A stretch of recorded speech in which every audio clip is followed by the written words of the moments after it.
Oh, well, we can talk. Yeah, like we got these articles.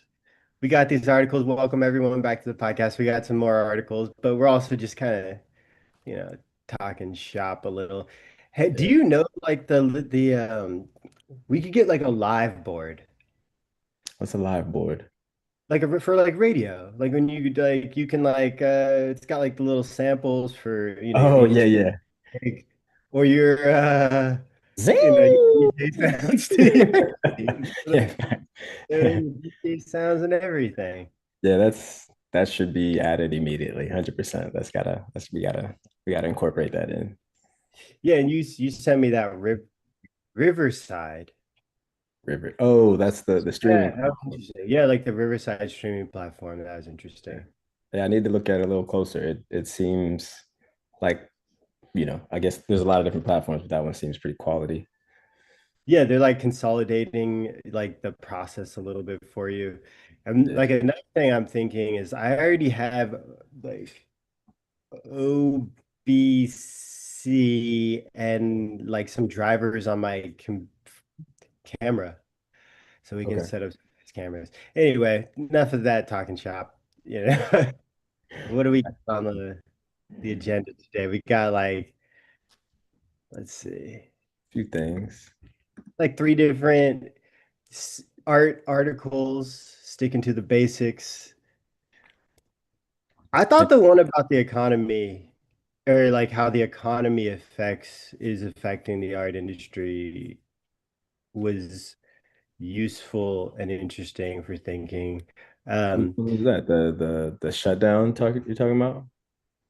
I didn't you have another one too?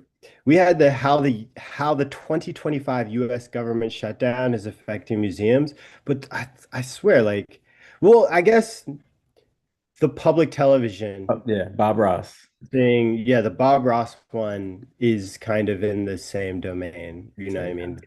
Yeah. Like politics, art has like it has various relationships to the political, you know what I mean? Like there's political art, there's art about politics, and it's like hard to avoid those things. And then there's like when politics, you know, puts pressure on art institutions and organizations.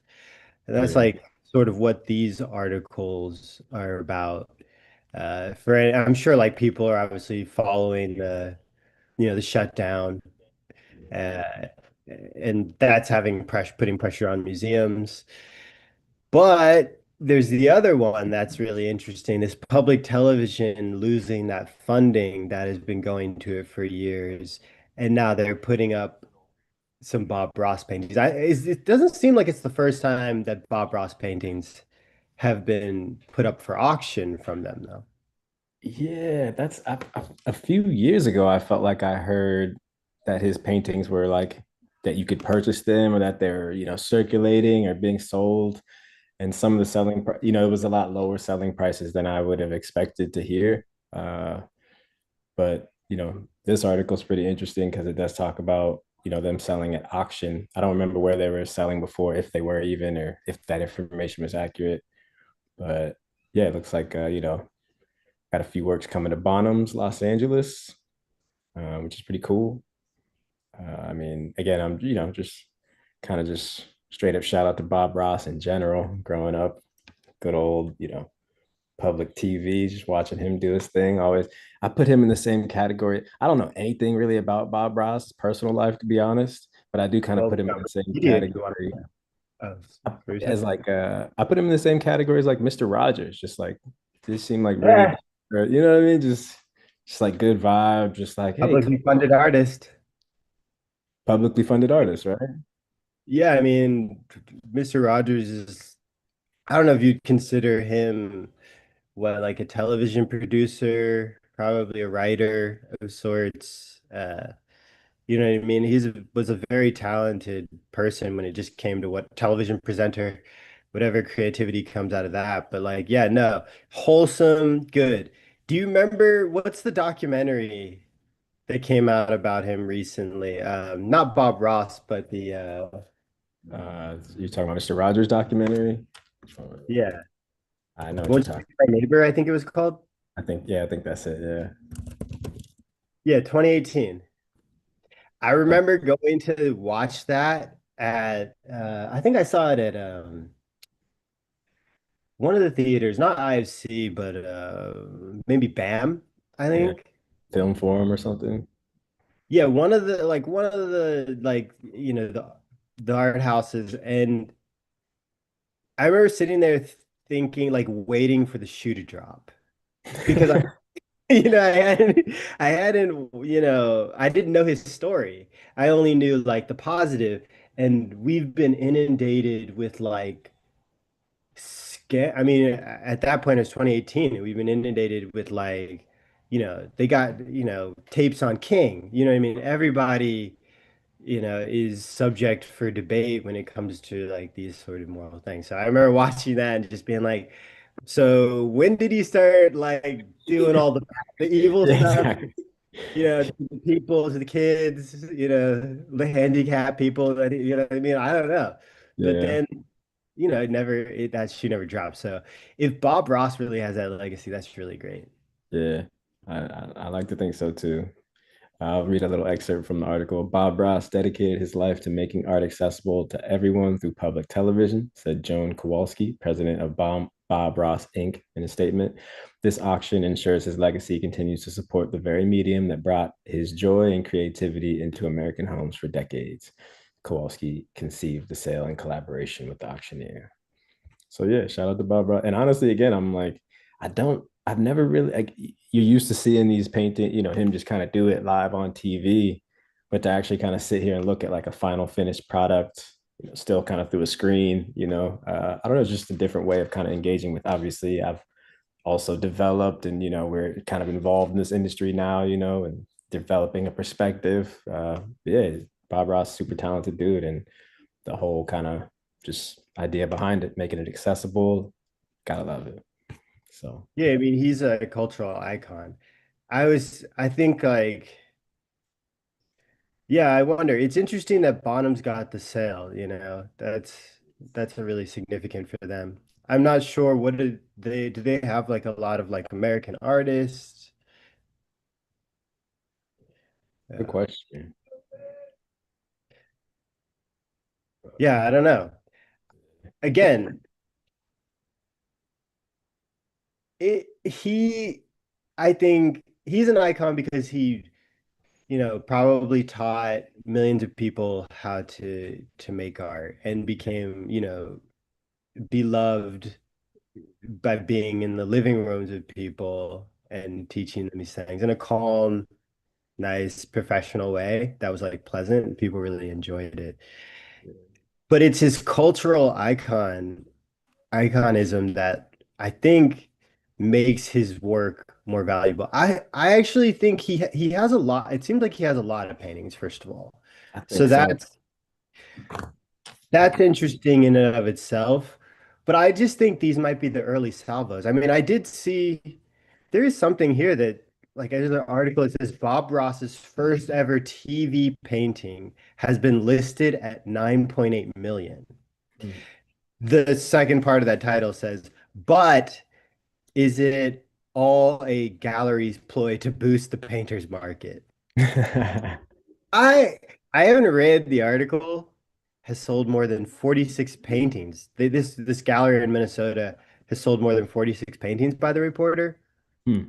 I haven't read this, but like, millions for his paintings probably does sound about right. So it's not crazy to think that, like you were saying, because he's such like a famous person. But also he has a lot of work. So a lot of people have been get able to get access. And he's famous for television as much as he's famous for painting. You know what I mean? Like Basquiat's, Yeah. those are trade paintings that he wasn't a television personality. Those are being traded because of people who are explicitly supporting what the painter, Yeah. represented at the time and now. So it's interesting. I I think do think these paintings could continue, like Bob Ross paintings aren't going anywhere. And people will always find like a fascination or like a sort of interest around someone like that who's kind of dynamic and different. Yeah, I did a quick Google search, bro. It says Bob Ross claimed he painted over 30,000 paintings in his career, but it says an estimated 1,143 original paintings were produced for his show, The Joy of Painting. So, I mean, Picasso did like what, 10,000? jeez, So impressive. how many did Picasso paint? I want to know. He did 30,000. I mean, like we said, oh, never mind. Picasso created an estimated 13,500 paintings, contributing to a lifetime total of around 50,000 total artworks, including prints, sculptures, and ceramics. That makes sense. Yeah, yeah, the ceramics and the other mediums. Da Vinci did only 20, Like like 20 right? period, like 20, I don't know, like 20, Oh, 20. 20? That's interesting. I Yeah, didn't. Leonardo da Vinci did 20 paintings. Hmm. Yeah. So, I mean, obviously that has an effect on the market. Just because Yeah. you did, you know, 30,000 paintings doesn't mean that you're gonna, you know, have the most expensive painting. In fact, that title probably goes to Leonardo da Vinci still for, one of his paintings, which was very few. He was interesting. I think he dabbled in other stuff. He was like an engineer as well. So, Yeah, yeah, that makes sense. Nice. All right, shout out to Bob Ross. You want to move on to the next one? yeah, sure. We can move on to the next. I wanna talk about the Humans in New York Grand Central install. Yeah, you gonna go see it? I actually might, bro. I think this is kind of the highlight of the articles for me today. You shared this earlier, and then I think I stumbled upon it, also kind of just looking for things to cover. But this one, I mean, personally, again, we live in New York, so I haven't been commuting a whole lot because I've been injured. But when you were in the subway, bro, or pretty much anywhere, you're just abused by advertisements. Like it just pretty inescapable in a certain regard. So it's just always kind of in your face. So this idea of just having like installation of okay, I'll read the title, but essentially they put up a bunch of photos of everyone of New York throughout the Grand Central Terminal Station, both levels. So not even the terminal, which is famous for movies and stuff, but also like the subway platform, I believe, which is pretty incredible. But Humans of New York transforms Grand Central into a monumental photo show. After 15 years photographing New Yorkers, Brandon Stanton had 10,000 portraits to choose from for the exhibition. For the first time, possibly ever, there's not a single ad to be seen in Grand Central Terminal. Humans of New York, Brandon Stanton's popular social media art series of photographs of people he's interviewed on the city streets has taken over, and every one of the 150 video billboards in the Grand Concourse, as well as the subway ads below in Grand Central Station for Dear New York. So, yeah, shout out to Mr. Stanton there. I definitely am interested in going to see it. I'm just looking at some of the photos here. It just looks awesome. I love it, man. Just for New Yorkers, for the public, for the people. And I think again, if you read further down, it says that he kind of like they've raised a lot of money for charity for it. I think he dipped into his own personal savings to help like finance the install. Like it's just, He it's said he sold all his stocks. I think so. Yeah, it really seems like a labor of love, like real passion. And any time that that's involved in the arts versus like let's just make as much money as possible. I think that I like that. So I think I said down like in there's like a little gallery section with his work where it's featured with like 600 students, I I think believe, New York yeah, City students. So this guy is like the king of community.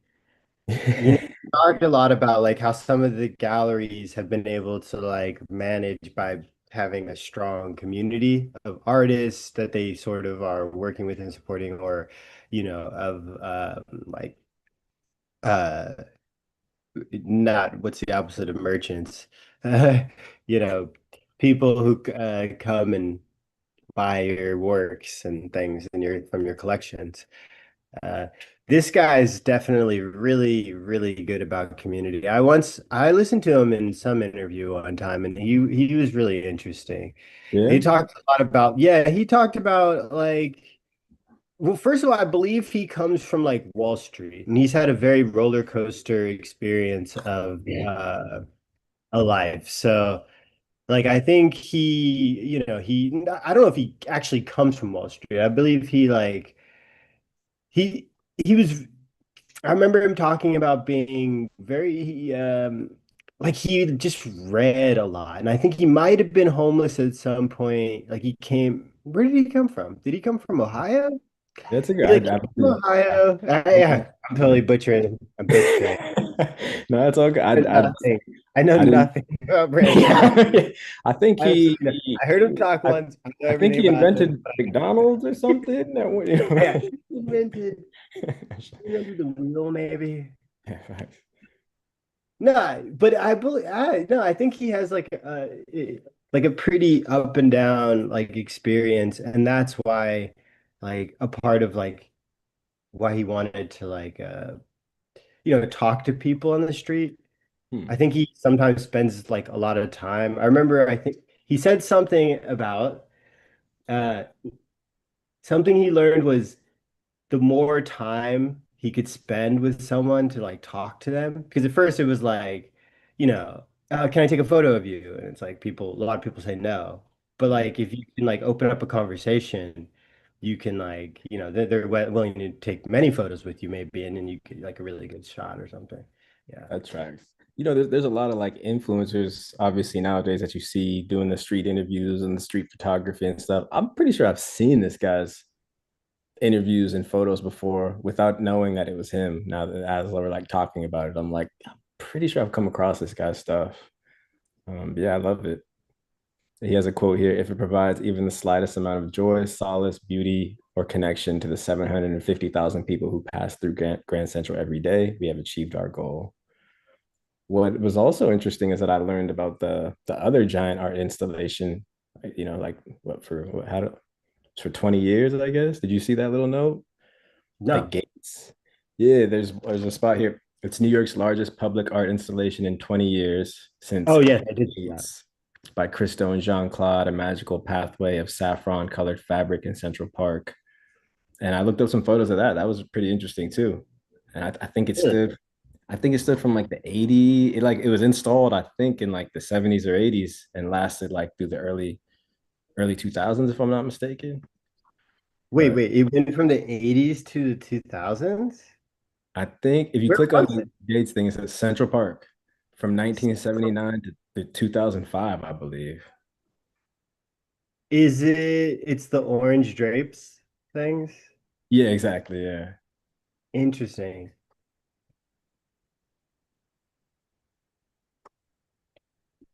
I could be wrong about the dates. It's kind of hard to read. Like, I don't know if it was there from 79 to 2005. That seems like a really long time. If you read the little article, it says the install in Central Park was completed with the blooming of 7,503 fabric panels on February 12th, 2005. So maybe it was just installed then, which would make sense. That's why they said it. Installation date, February 7th, 12th to the 27th, 2005. You said duration 16 days.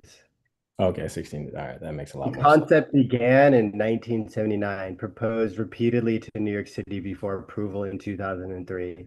There we go. 2005, it was installed, but it was last 16 days. There we go. That makes a lot more sense. Interesting. Yeah, Yeah, that sounds like a cool project. I think it takes a lot to get these projects done, and it sounds like it's pretty expensive, but I think I so. think it's worth it. It's for in the case of Humans of New York, it's to launch his new book that's coming out. Yeah.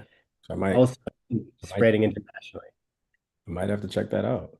So I'm a fan now. Also, I think somewhere in this article it says it took him like 6 months to do the install. And I'm like, what does that look like at Grand Central? Grand Central never doesn't stop. So are you shutting it down at a certain hours of the night or the day? You know how it is like the fairs. You go in. after hours through the back, do the thing, slide out like no one knows. But with this at Grand Central, such a public space, it's kind of impressive that like I don't know if 6 months seems like a short amount of time for everything that was installed, but I I don't know. mean, he's going there every day. And it's all sorts of different like sizes and formats. It must Exactly. have taken like a lot of planning just to even get to like it's like the ultimate curation job, basically. Facts. I'm just curious though that I'm like, does he take pictures of people who don't like everyone who had their picture taken is aware of it. So I wouldn't just be walking through and like see a random picture of myself in there, like you or someone, right? I'm curious to go through and see if I like recognize anyone. I don't think, yeah, it's my understanding that he like talks to the people. Like that's part of the process. I don't think, yeah, being in like New York or something or Los Angeles, you catch like people sometimes just wanting to like snap shots, you know? Yeah. Like sometimes you'll be walking onto the subway and you'll just see that dude like duck off to the corner and try to like get that angle of you. And you're like, should I act natural or should I ruin this guy's picture right now with my concerned like face? I'm definitely in the back of some tourist family photos, probably just looking pissed off, commuting home from work or something, just headphones on, head down, just angry, scowling at them probably as I'm passing by, like mother. Cameras are unavoidable. I mean, people are filming all the time. I see like Yeah, young students, like running through the subways or just doing whatever on the streets. yeah, Yeah, man. or like the news anchors. Yeah, That's pretty regular. Always a story in New York. always. All right. Let's All move on to right. the next. We did public television, the house shut down. Install. You want to talk about Basquiat? We can always talk about Basquiat. Oh yeah. What the thing I thought of was in the article you sent from Mondrian to Man Ray. Yeah. Man Ray's awesome, but he has some sculptures that are just like Thought he was just a photo guy.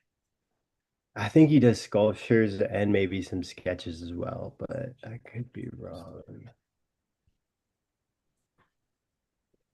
But as far as Basquiat in the contemporary, where he's like what, Still just at cleaning up. 6 of the 10 slots? It's impressive. People love them some Basquiat. He's dope. I'm a fan. In the other article, there's another article where they showed like what was it, like the past there was like it was like how many artists have switched in the past decade. Like it was like the top 10 list. It's like, it's Picasso, uh Andy Warhol, not Richter. There's like a list, and at the bottom of it, like some people moved up, some people moved down, and he's at the 10 slot. Who He's Basquiat? Yeah, he was like at the 10 slot. And like on the first list, I think Yayoi Kusama wasn't on it, but on the Mhm. second list, she's on it. And he maintained the 10 slot. And it was interesting because I'm actually surprised that he's only at the 10 slot. Hmm. But how many works did he produce, do you think? Yeah, that's a good question.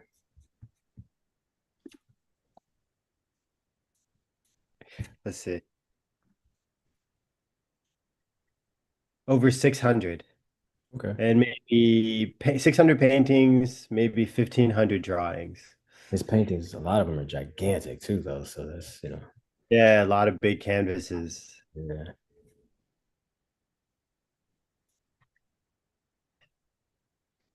from 1988.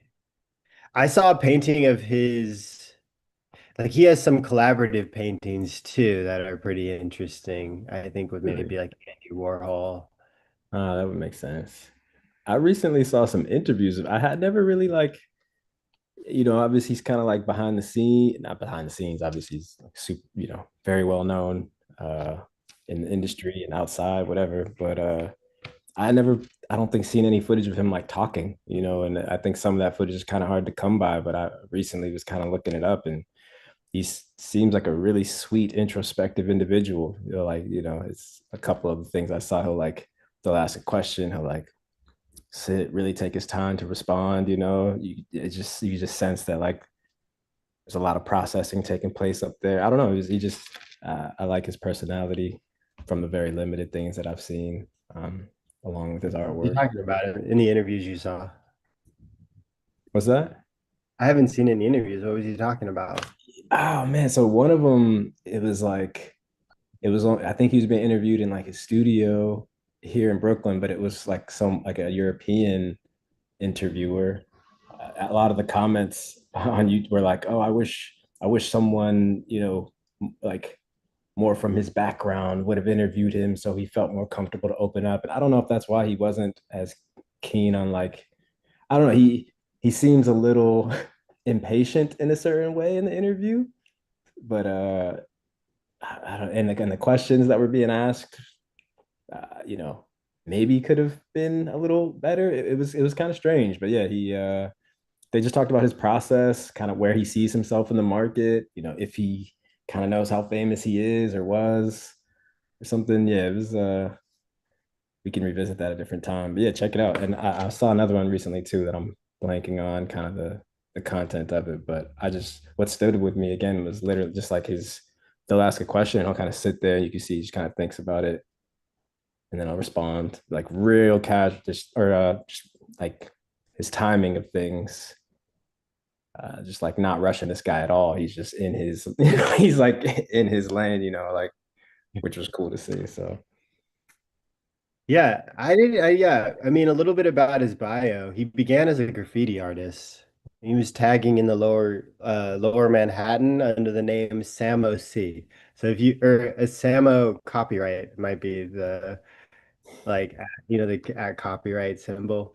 yeah, Samo. So that's funny.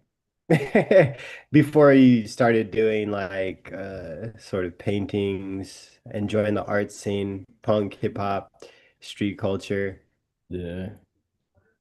I think something about this particular one that they're talking about, basically like this article is there's a $45 million Basquiat painting makes its auction debut. The 1981 canvas was included in the artist's first solo show in New York. I think it's rare that, some Basquiats are coming to auction, I think is one of the takeaways.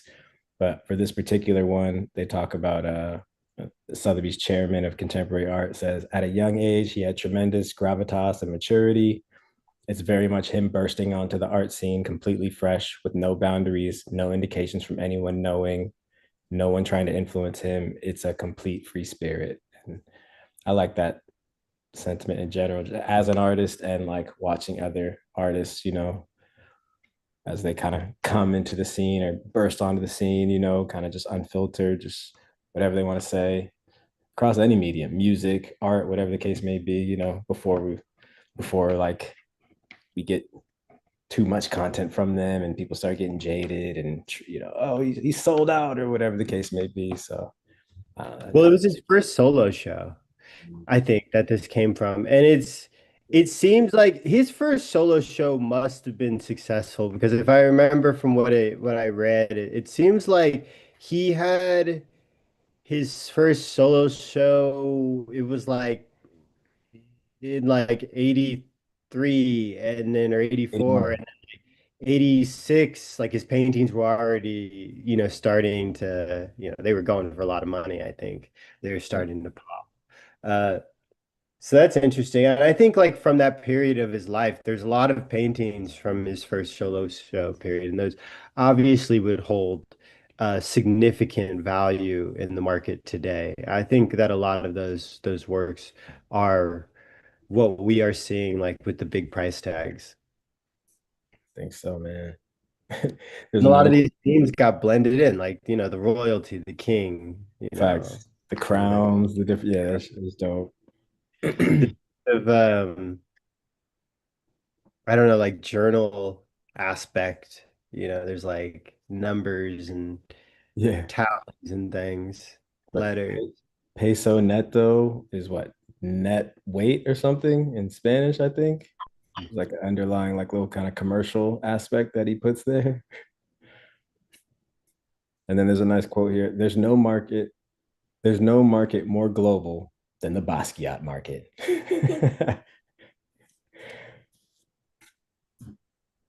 I uh, mean, I don't know about his international presence, but it must be large. Like, are there a lot of people in like other parts of the world, like China, who have the Basquiats? Like, where are the most of the Basquiats going to? yeah. It's quite rare for a Basquiat to come to auction for the first time.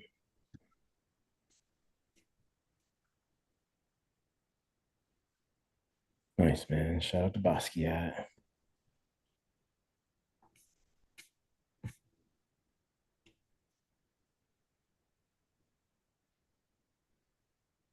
I was reading here.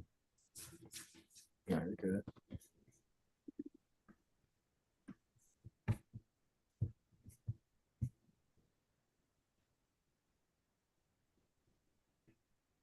Should I grow my hair like Basquiat? You kind of have the Basquiat dude, bro. No, not even close. Come Jay-Z has on. Basquiat's hair. I mean, in this photo here of him on the thing, you kind of, you might be able to. No, I don't think so. No, I was still looking up like there's because you can find information on like where the some of these big sales, and it looks like for Basquiat, a lot of people. Well, this is like generalized, I think, towards the art investment. We shouldn't even be talking about art as asset Yeah, yeah. vibes, but Japan, Hong Kong, United States, obviously. It Oh, says like, Yusaka Maezawa, the founder of Zozo Town. He's a significant buyer. hmm, He bought an untitled 1982 painting. He, for the record, 110 million. So that went to someone in Japan. That's interesting. 82 one. That's from his first solo show, I believe. And then Gotcha. Hong Kong in the United States, yeah. That tracks. So, like, Asian market, New York, US, Europe. It's got some reach.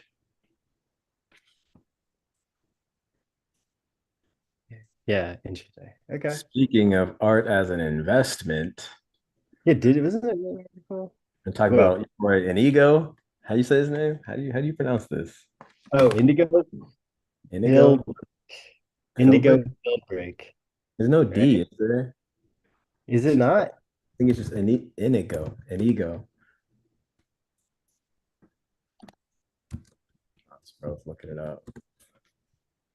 Yeah, oh, you're right. It's not Mr. Indigo. Philbrick. Yeah, I I've heard the name, but I've only kind of like learned about what he is infamous for. I've Yeah, never heard of the guy, but huh? I'd never heard of it. But that ArtNet podcast special is solid. Very solid. You want to try and do like a quick set? What was your take? Like, well, how would you?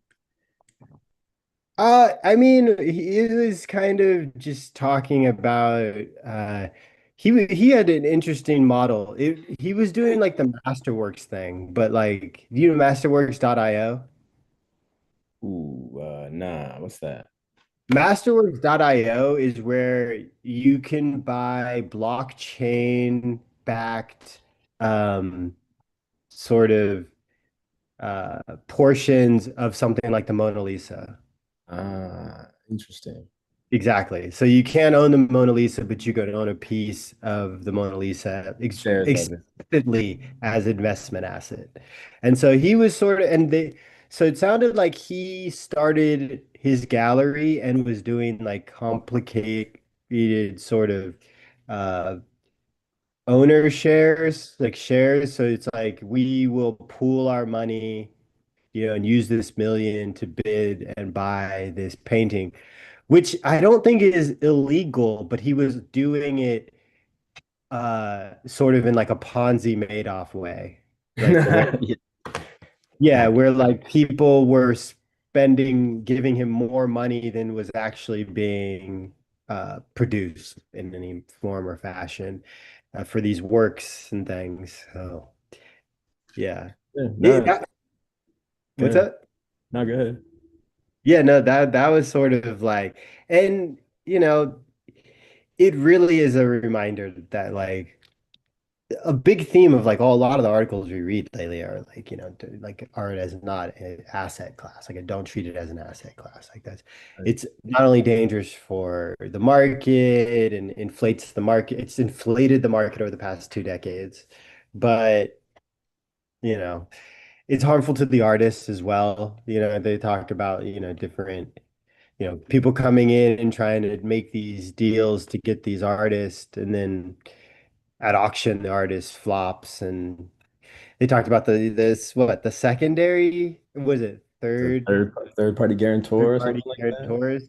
That was an interesting concept because yeah, it's basically just like you said. You'll someone kind of comes in to like help bring the sale to auction, by backing it and like guaranteeing that they'll buy it at a certain price, essentially. Thinking that it's going to sell at a higher price, in which case, you take a portion of the profit, I believe. But then again, if it doesn't increase or sell higher than that price, then you're forced as the guarantor to buy it, whether you want it or not. And obviously, just like you said, some people are kind of engaging in this as purely financial asset, like, to make a profit. And if you're approaching it from that aspect and something doesn't, sell as you expected, then you're taking home some artwork that you don't necessarily want for a price Yeah. that obviously agreed to pay, but it's and then I think even the resale after that to like recoup is not always as easy and can take some time too. So yeah, that guarantor aspect was pretty interesting. Yeah, you got to be a fan. I think that's like the takeaway, because Exactly. you were the one boosting this thing, basically sponsoring it to auction, like it's some sort of, you know, IPO stock market launch. And so you're the one who put all that investment to get it to market for this launch, and you're making these guarantees. And of course, the galleries and auctions love it Of because it course. helps them offload some of the risk. Uh, That's but I yeah. assume not many people there were, they gave stories of people getting burned by this, but I assume like most people are actually fans of the work, right? I think Like they it's just said that too, that something you like would most, rarely do, because yeah. otherwise you literally are just doing the asset stock, like you're a risk asset, like you're trying to, inflate the cost. But what did they say? They said something, what is it, who Stephen Cohen and Ken Griffin, they mentioned like, some hedge fund folks who, yeah, they interviewed like some art, journalists who have been working in the industry for a long time, and those journalists spoke about, the transition from like very niche kind of Mm. writing, page 20 or whatever, kind of further down the whatever article you're reading, versus now like headline kind of pop culture front page news about high sales to kind of attract, higher buying, people with higher buying potential, and just how that again has swayed the market in weird ways due to people kind of wanting to participate for the asset, reasons. So I thought that was interesting too. Again, just coming from like the journalists who have been following it, for a while, that does kind of track based on what I see in the market too. Well, that's what they're saying. Like 2 decades, there was a lot of that happening. Like they're like at the like 2 decades ago, you're talking about like there was, it was on page 50, but it wasn't just that it was on page 50. It was that it was very niche, where it was like this very almost just retail furniture or something like that. Yeah. Like it's akin to like, yeah, this is a beautiful artwork, a Nakashima would, piece, but they didn't think about it. Like it wasn't getting like the prestige of like, $1 million sales. It was a different sort of thing. So now it's on page one, specifically because it's an excessive marketing exercise where they're like, we spent $1 million on this piece. That's what it's worth. Everyone knows. It's like, you know what I Exactly. mean? Like Yeah. now go out and buy the posters to make sure we can float this value in the culture. But yeah, it doesn't always equate. Yeah. So yeah, and that's and then basically fast forward and Mr. Philbrick gets caught and gets in trouble for trying trying to, finesse a little too hard and everything kind of came crashing down around him, what it sounds like. I don't know where he's at now or what he spent some time in, behind bars, I believe. Really? And There's a second episode coming. Did you watch the second episode? not yet. No, I got to check it out so we can keep updating people on it. But no, I haven't seen it. I'm pretty sure he spent some time, or did some time rather. And Bars. yeah, Dang, that's rough. don't try to swindle people, man. Yeah, especially, in the art world, because that's literally not what it's about. I'm not sure I've yet to meet an artist that's like, and actually, no, there are some artists that are definitely it's like, I've yet, no, I have. Yeah, they're out there, a few of They're out them. there. They're out there. And that's fine. Everyone has their niche, their Yeah, place. to each their own. Yeah. All right. Well, you got any news? Got any things? There's regular healing, staying. Regular dealer, man. Yeah, you shared that prompt the other day for that song, so I was looking at that. I won't say too much, but yeah, that's gonna be fun to work on. Um,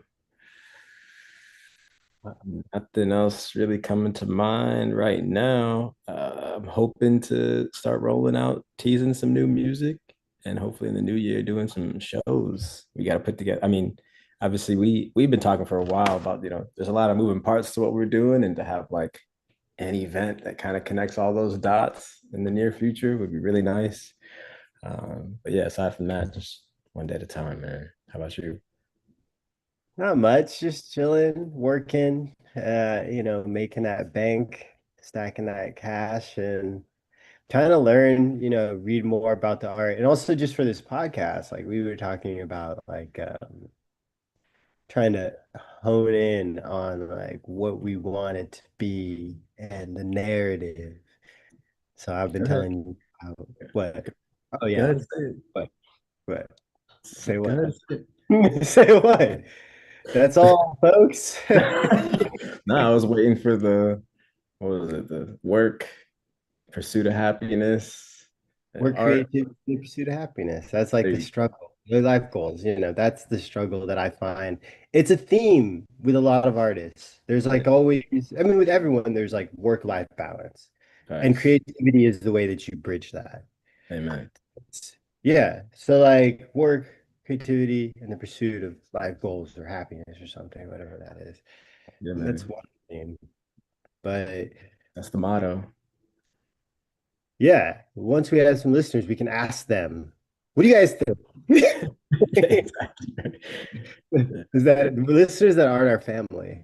Facts. Yeah. Yeah. Who's watching this right now? By the way, I'm Drew. This is Mace, Maceo. What should I Oh call you, yeah, bro? yeah, yeah, Macy, yeah.